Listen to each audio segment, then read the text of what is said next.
बड़ी खबर की बात करें उत्तराखंड के चमोली हादसे को लेकर सीएम हेमंत सोरेन ने रक्षा मंत्री राजनाथ सिंह को पत्र लिखा है। पत्र में उन्होंने हादसे में मारे गए झारखंड के 11 मजदूरों का शव नहीं सौंपने को लेकर नाराजगी जताई। सीएम के पत्र पर रक्षा मंत्री राजनाथ सिंह ने बॉर्डर रोड ऑर्गेनाइजेशन की कार्यप्रणाली पर नाराजगी जताते हुए सीएम हेमंत सोरेन को इस बारे में मदद का आश्वासन दिया है।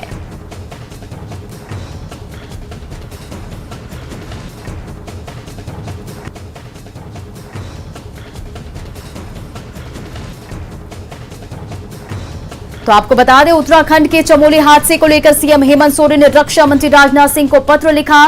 पत्र में उन्होंने हादसे में मारे गए झारखंड के 11 मजदूरों का शव नहीं सौंपने को लेकर नाराजगी जताई। सीएम के पत्र पर रक्षा मंत्री राजनाथ सिंह ने बॉर्डर रोड ऑर्गेनाइजेशन की कार्यप्रणाली पर नाराजगी जताई और उन्होंने सीएम हेमंत सोरेन को इस बारे में मदद का आश्वासन दिया है।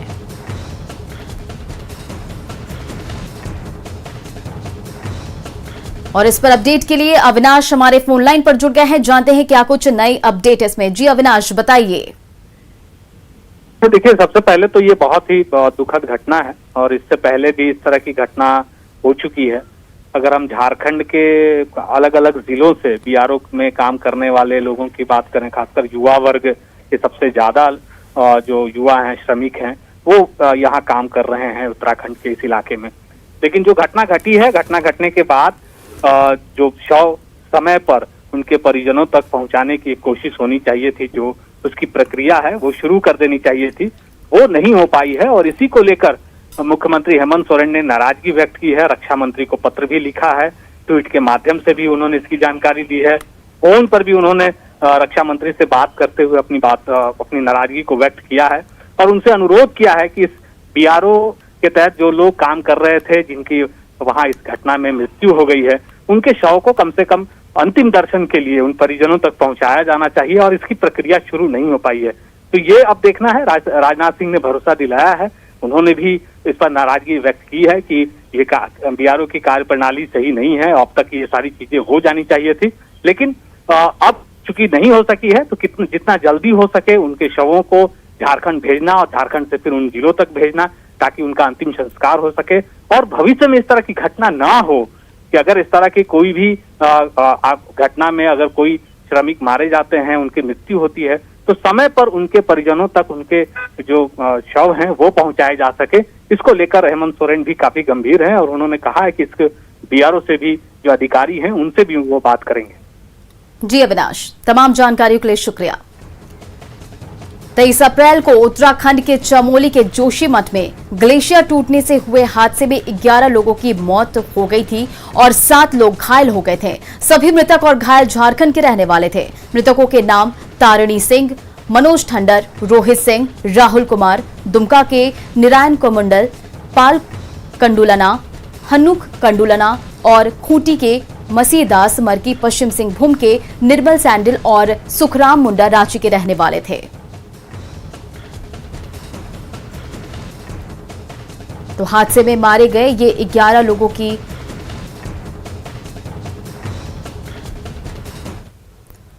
अगली खबर जामताड़ा से है, जहां मोहरा गांव के पास अपराधियों ने सीएसपी केंद्र संचालक से पिस्तौल की नोक पर 1 लाख रुपए लूट लिए। जाते जाते अपराधियों ने 2 राउंड फायरिंग भी की और जानकारी के अनुसार नारायणपुर थाना क्षेत्र के बाकूडी गांव के सीएसपी केंद्र संचालक करीम अंसारी जामताड़ा बंधन बैंक से पैसा लेकर ग्राहक सेवा केंद्र जा रहे थे। तभी मोहरा मोड़ के पास बाइक पर सवार 3 अपराधियों ने उनसे रुपए छीन लिए। केंद्र संचालक ने जब रुपए देने से मना किया तो अपराधियों ने दहशत फैलाने के लिए हवा में फायरिंग भी की। पुलिस मामले की जांच शुरू कर चुकी है। गिरिडीह के मंदिरों में स्थित सृष्टि सौभाग्य बैंक लिमिटेड ने गरीबों को लालच देकर पहले बैंक में पैसा जमा कराया, लेकिन जब ग्रामीणों ने पैसे निकालने गए तो उनको बैंक के द्वारा पैसा नहीं निकालने दिया जा रहा है। इस पैसे के दम पर ही एक शख्स ने अपनी बेटी की शादी ठीक की थी, लेकिन पैसा नहीं निकालने के कारण शादी का ठीक हुआ रिश्ता टूटने के कगार पर है। लड़के वाले पैसे की डिमांड कर रहे हैं, लेकिन बैंक से पैसे निकालने नहीं दिया जा रहा है।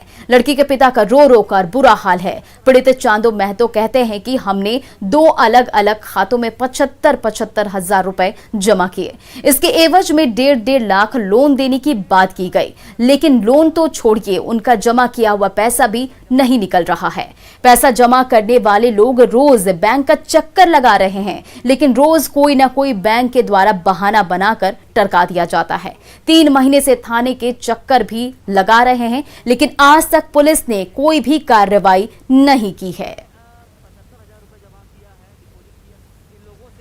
का शादी के लिए पैसा हम डिपॉजिट 2 खाते पर 75 हजार रुपया करके हम दिए हैं अपना दोनों परिवार में से, और अभी तक हमको पैसा नहीं मिल रहा है। क्या हुआ, पैसा क्यों नहीं मिल रहा है? जाते हैं बैंक में, देवे नहीं करता, बोलता है कि ये मर गया, वो हो गया, तो अभी नहीं मिलेगा, तो जिसको दिया है उसको जाके बोलो 5 जनवरी का है, तो मेरा रिश्ता टूटने वाला है। ये पैसा अगर नहीं मिलता है तो हमारे साथ में यही हुआ, जो एसपी हम दे दिए 60,000 रुपया दिए बेटी के शादी के नाम पर। बोला हम सब शादी उदी की पहले पैसा दे देंगे, 45 दिन में पैसा दे देंगे। यहाँ हमारा यही दिक्कत हो रहा है, जो रिश्ता जो तनी मैंने पैसा दिए हैं वो रिश्ता बोलता है पैसा ले जाओ, हम रिश्ता नहीं करेंगे। पलामू के चैनपुर में प्रशासन की बड़ी लापरवाही देखने को मिली है। प्रशासन ने मैसेज भेजकर किसानों से खरीदारी के लिए अनाज लाने की अपील तो कर दी, लेकिन जब किसान अनाज लेकर अंचल कार्यालय पहुंचे तो प्रशासन की लापरवाही की वजह से अनाज की खरीदारी नहीं हो पाई। ऐसे में चैनपुर अंचल कार्यालय में अनाज की बोरियां खुले में रखी हुई है। किसान खुले में ही धान रखने को विवश हैं, क्योंकि प्रशासन ने गोदाम भरा हुआ बताकर किसानों से अनाज को खुले में ही रखवा दिया। ऐसे में अब तक धान के कई बोरे फट गए हैं और धान ऐसे ही जमीन पर बर्बाद हो रहा है। अगर बारिश हो जाती है तो अंदाजा लगा सकते हैं कि इस अनाज का क्या होगा। हम हैं चैनपुर ब्लॉक में, यह अंचल कार्यालय है और यहाँ आप देख सकते हैं कि जो हजारों टन धान रखा हुआ है, 100 से अधिक किसान हैं यहाँ पे। उनकी धान की जो हालत है वो बिल्कुल दयनीय स्थिति में है। बोरा जो रखा हुआ है गर्मी, चिलचिलाती गर्मी के कारण फट चुका है और धान आप देख सकते हैं यहाँ पे कि जो धान पूरा बिखरा पड़ा है और ऐसे में ये धान की बर्बादी हो रही है। और ये जो बर्बादी हो रही है धान की, आप देख सकते हैं तमाम किसान जो यहाँ पे इकट्ठे हुए हैं, इनकी धान की बर्बादी हो रही है और ये प्रशासनिक लापरवाही के कारण ऐसा हो रहा है। अफसर जो है, ऑफिसर लगातार गैर जिम्मेवाराना हरकत कर रहे हैं। ऐसे में कहते हैं कि गाड़ी नहीं है, कोई कभी कभार कहा जाता है कि ये समस्या है, गोदाम नहीं है, बोरा नहीं है, बोरी नहीं है। और बताइए, हमारे साथ कुछ किसान हैं जो बताएंगे कि क्या क्या समस्या है, क्यों नहीं धान का हो रहा है। कभी बोरा न घट जा रहा है, जो बोरा नहीं है तो उसके चलते नहीं खरीद पा रहे हैं। कभी गोदाम में नहीं है, ये फुल हो गया है, और कभी गाड़ी नहीं, आरवे नहीं कट रहा है, तो हम कहाँ से लेंगे, ये बोला जाता है। तो आप लोग सब लोग आए हैं, कब से लाए, आप कब लाए हैं अपने धान को? देखिए, यहाँ पर जो है से 12 दिसंबर 2020 में जो है से यहाँ उद्घाटन हुआ सेंटर के। आज लगभग 3 महीने ऊपर हो गए। हम लोग का मैसेज जनवरी से फरवरी मार्च, कोई के 11 फरवरी 12 फरवरी का मैसेज है कि आप इतना तारीख को धान जाके जमा कीजिए, केंद्र उठाव नहीं हो रहा है। और जबकि ऊपर से मैसेज हम लोग के आ गया है कि 25/3 के आप धान जमा कीजिए, लेकिन यहाँ अप्रैल भी हो गया, आज करीब 25 हो गया, लेकिन अभी तक हम लोग का कोई व्यवस्था नहीं है। हम लोग जो है से घामा में मर रहे हैं, बोरी सब बर्बाद हो गया, धान सूख के खत्म हो गया। अभी आप देख सकते हैं कि बोरों की हालत कुछ महीने और ऐसे ही रहा तो ये जो बोरा देख रहे हैं, ये धान बिखरा पड़ा मिलेगा और किसी काम का ये धान नहीं रह पाएगा। और किसान जो पहले से ही इस देश की अर्थव्यवस्था में पहले से ही पीड़ित है और पीड़ित होता जा रहा है। जैसा आप देख सकते हैं कि ये जो लाखों का नुकसान एक किसान झेल रहा है, उसकी कमर टूट जा रही है। ऐसे में प्रशासन बिल्कुल लापरवाह बनी हुई है। कई धूप और कड़ी मेहनत के बाद भी जो फसल उगाई जा रही है उसका उचित मूल्य नहीं मिल पा रहा है। मूल्य मिलने की बात तो छोड़िए, जो यहाँ पे खरीदारी होनी चाहिए थी वो भी नहीं हो पा रही है। धान भी गया, मूल्य भी गया। न्यूज़ 18, संजय भारती, पलामू। तो तस्वीरों में आपने देखा कि किस तरह से अनाज बर्बाद हो रहा है और ऐसे में सवाल उठते हैं कि अन्नदाताओं से ऐसा मजाक क्यों? अनाज की बर्बादी का जिम्मेदार कौन है? जब खरीदना नहीं था तो अनाज मंगाया क्यों गया? अनाज की खरीदारी कब होगी?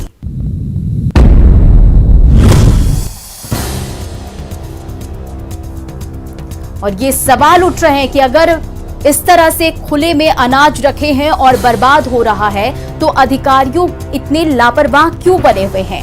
लापरवाह अधिकारियों पर कार्रवाई कब होगी? झारखंड में कोरोना का संक्रमण लगातार बढ़ रहा है। राजधानी रांची के सरकारी से लेकर निजी अस्पतालों में बेड से लेकर ऑक्सीजन तक की मारामारी है। ऐसे में ग्रामीण अस्पतालों का हाल और भी खराब है और मरीज भगवान भरोसे हैं। रांची जिले का मांडर रेफरल अस्पताल, यहां कोविड मरीजों के नाम पर 5 बेड जरूर है, पर ये किसी काम का नहीं है। नाम के मुताबिक यहां से मरीजों को सिर्फ रेफर किया जाता है। झारखंड में कोरोना का संक्रमण बहुत तेजी के साथ पांव पसार रहा है। राजधानी रांची से अलग ग्रामीण इलाकों की अगर हम बात करें तो सरकार की व्यवस्था बेहतर नहीं है। इस वक्त हम मांडर रेफरल अस्पताल में हैं और आपको बता दें कि रेफरल अस्पताल में पहले 2 और बाद में 5, यानी जब हम आज बात कर रहे हैं तो 5 बेड की व्यवस्था की गई है मरीजों के लिए जो कोरोना से संक्रमित हों उनके लिए। लेकिन आपको ये जानकर हैरानी होगी कि ये 5 बेड सिर्फ और सिर्फ दिखावे के लिए हैं, क्योंकि वहां ऑक्सीजन युक्त ये बेड नहीं है। मतलब थोड़ी सी भी अगर आपको परेशानी हो तो आपके लिए यहां इलाज संभव नहीं है। मेरी माँ का करीब 3 दिन से तबीयत खराब है। लोकल झोला छाप डॉक्टरों से इलाज कराने के बावजूद अभी स्थिति उनका ऐसा है कि गाड़ी में अभी लाए हैं लेकिन बोल नहीं पा रही है। यहाँ पर ऑक्सीजन युक्त हॉस्पिटल इस क्षेत्र में नहीं है, जो कि रहना चाहिए। तो लोग कोरोना जांच के लिए पहुंचे हैं कि कहीं वो कोविड तो नहीं, कोरोना से संक्रमित तो नहीं हो गए हैं क्या? किस लिए आए हैं आप? कोविड जांच के लिए। दिक्कत तो सिर्फ फीवर है, सिर्फ फीवर है। खांसी था, सर्दी बुखार था। गाँव में कोई अभी हुआ है कि नहीं कोविड? दवा पड़ा है ना, वैक्सीन पड़ा है। तो बहुत कोई गांव में देखते हैं बीमार उमर पड़ी हुई है। और कोई अस्पताल में गांव का लोग अभी तो कोई एडमिट नहीं है। एडमिट नहीं। देखिए ये एक हकीकत है कि अगर हम शहर की तुलना गांव की अगर हम बात करें तो ग्रामीण इलाकों में जो कोरोना से संक्रमित लोगों की अगर हम संख्या पर गौर करें तो बहुत कम है। लेकिन अगर हो जाए तो कोई व्यवस्था नहीं है, यही हकीकत है।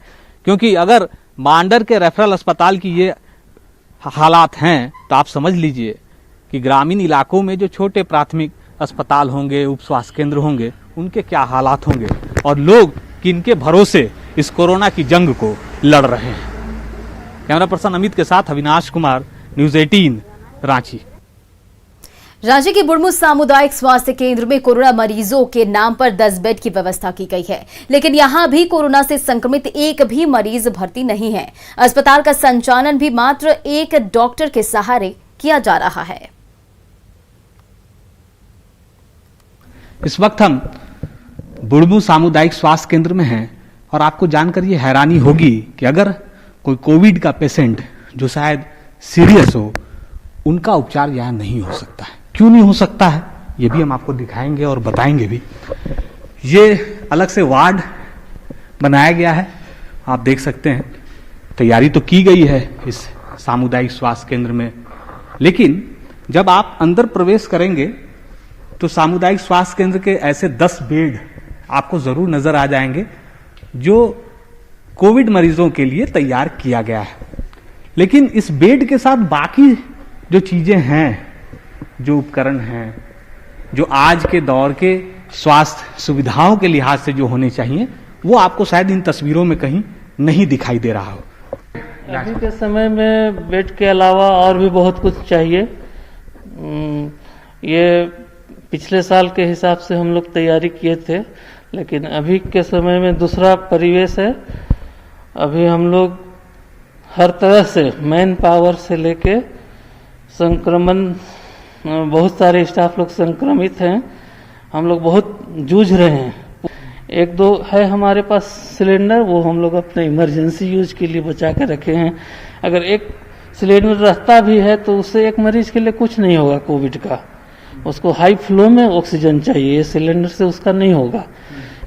देखिए ये हकीकत है और मैं यही कह रहा था कि हम बार बार राजधानी रांची के रिम्स की बात करें, सदर अस्पताल की बात करें, उनकी तस्वीरों को, उसके हकीकत को तो आप तक पहुंचा रहे हैं, लेकिन रांची से सटे ग्रामीण इलाकों की क्या हकीकत है?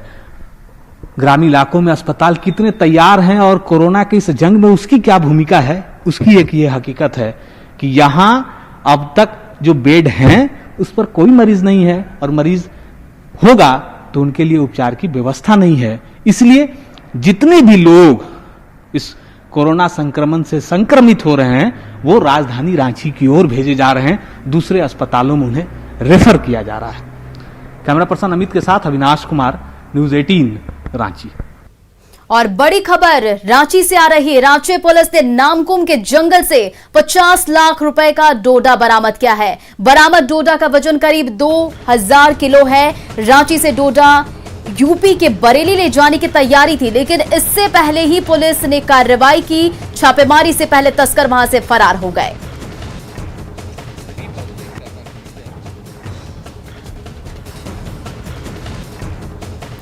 और इस पर अपडेट देने के लिए हमारे संवाददाता ओम प्रकाश जुड़ गए हैं। जानते हैं क्या कुछ इस पर नई अपडेट है। जी बताइए।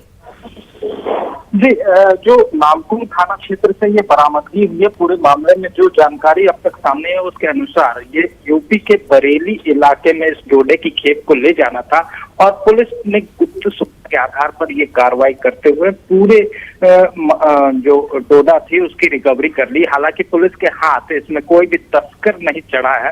जो नशे के सौदागर थे वो भी फरार हो गए, जबकि ट्रक जो था उससे भी जो चालक था वो भी फरार बताया जा रहा है। फिलहाल पुलिस मामले की तफ्तीश कर रही है और जो ट्रक का नंबर है उसके जरिए ट्रक चालक तक पहुंचने की या फिर ट्रक के जो मालिक हैं उन तक पहुंचने का प्रयास किया जा रहा है ताकि पूरे मामले का उद्भेदन हो सके। आपको बताना चाहेंगे कि लगातार जो अफीम की खेती जब से तैयार हुई है उसके बाद नशे के सौदागर यहाँ से तैयार फसलों को बाहर ले जाने के फिराक में रहते हैं और उसी कड़ी में ये बरामदगी हुई है। जी ओम प्रकाश, तमाम जानकारियों के लिए शुक्रिया।